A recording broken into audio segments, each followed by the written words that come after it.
எல்லாரையும் மன்னிச்சுட்டா பாதி வியாதி போயிடும். அப்புறம் மீதி தான் டாக்டர். அதான் சொல்வேன், இந்த ஒருவருக்கு ஒரு சமாதானம் சொல்வேன். நான் சொல்வேன், முதல்ல நீங்கள் வந்து யாரையோ ஃபஸ்ட்டு செக்கப்பு எங்கள் வீட்டிலே வந்து யாரையாவது மன்னிச்சேன்னா 1000 வேலையை செய்கிறேன்னா, இப்போ சில செக்கப்புக்கெல்லாம் நமக்கு எதுவுமே கிடையாது. யாருன்னா குடிக்கிறாங்கன்னு வச்சுக்கோங்க, அது வந்து நான் டாக்டர்கிட்ட போய் என்ன பண்ணுமோ, நான் நிறுத்திட்டு டாக்டர்கிட்ட காலைல 10 மணிக்கே ஒருத்தவங்க குடிச்சிட்டு இருந்தா அப்புறம் என்ன செய்ய முடியல. அவங்கள செக்கப்புக்கு அனுப்பலாமா? அனுப்பவே முடியாது. அதை வந்து தடுக்க வேண்டியதே நீங்க தான். ஜெபம் சொல்லணும் சார், சொல்லவும் தான் சார்.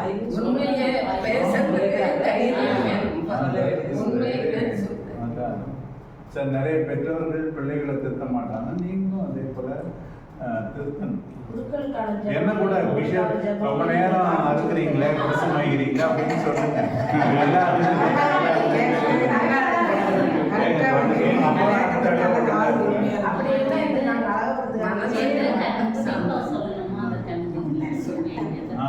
சொல்லுங்க. அதான் சொன்ன அழகாப்பதுக்காக என்ன இந்த பிஷப் லேட்டாக வராது.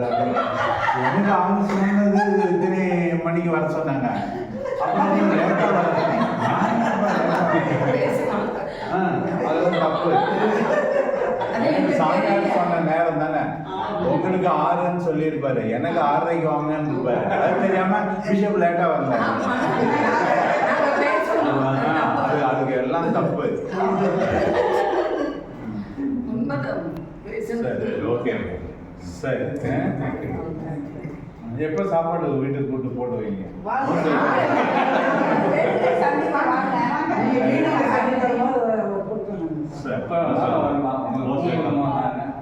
இவர் வீடு தான் கதை தரணும், ஒன்றும் திறக்கிறோம், ரெடியாக இருக்கு sir. Any time. Okay, okay, thank you sir.